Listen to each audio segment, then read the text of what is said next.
You must admit that there are persons who profit from the ignorance of others. There are persons who exploit that ignorance. There are persons who don't wish to see the masses come into greater knowledge that would allow the masses to make good decisions with respect to what is in their best self-interest. And I believe not only is there a wicked cabal of like-minded persons who herd the masses, but the government itself, in many instances, has become a wicked cabal of like-minded persons who herd the American public into believing lies to justify wicked policy domestically and internationally. That is a powerful sentence.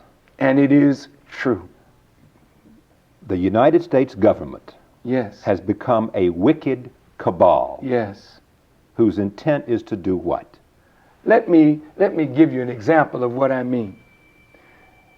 President Reagan did not like Muammar Gaddafi, does not like him. Perhaps for good reason. Perhaps. But there are many other world leaders that maybe Mr. Reagan and other presidents did not like.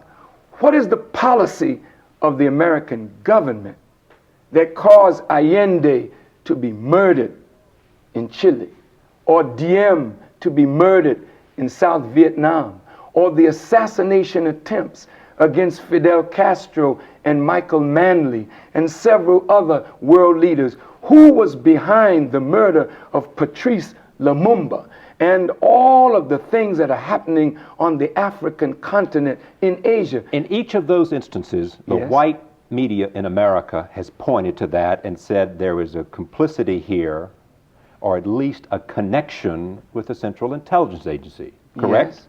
Yes, but now the same white media has been used, in my judgment, to create an atmosphere. Another example, Gaddafi is the man that bombed the discotheque, they say, in West Germany.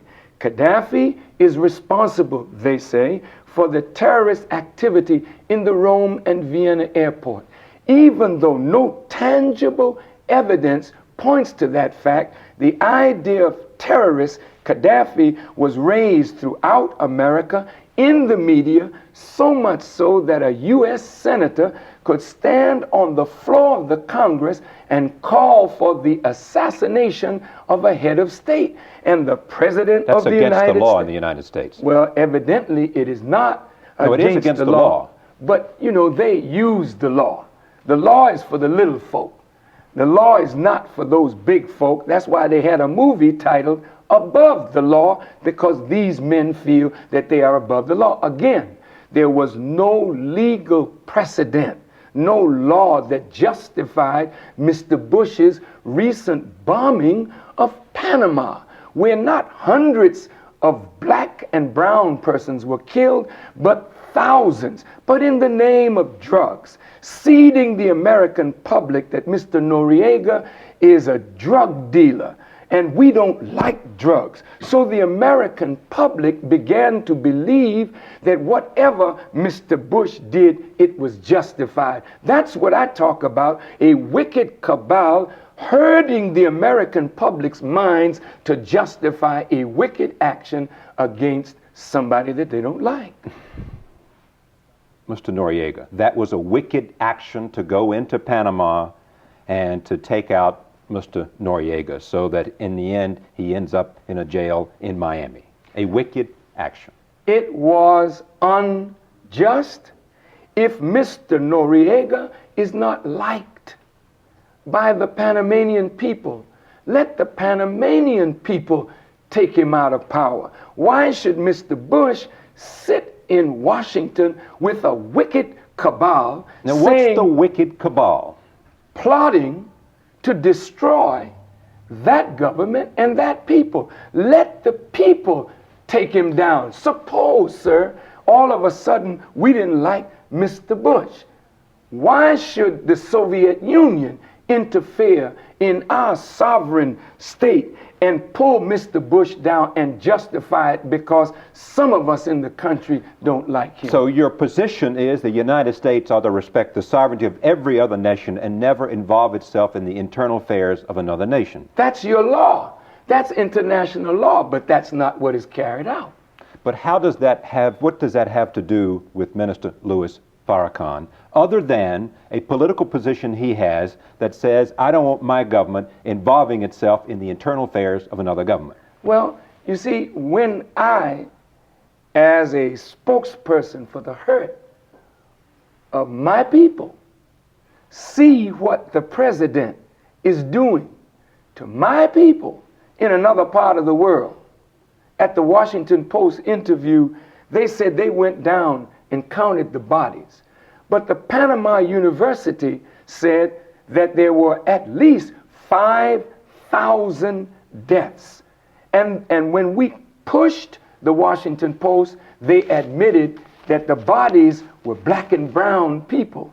America bombed Panama City in the Chorillo district, which is mostly black and mestizo. America bombed Cologne, which is 85% black.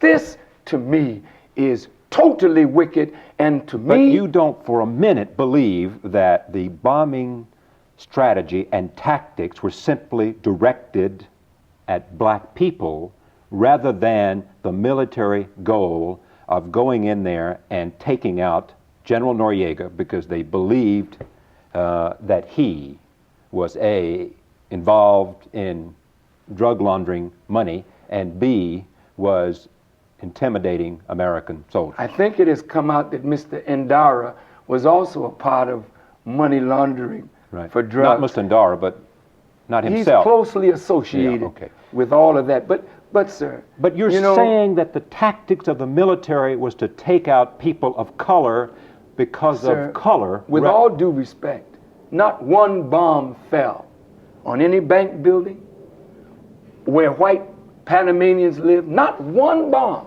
All of them fell in the concentration of black and brown because it was those black and brown people who were the main support for Mr. Noriega. Now he escaped, like Gaddafi escaped the bombing of where he lived. Notice these two, Mr. Reagan, Mr. Bush, the mad bombers.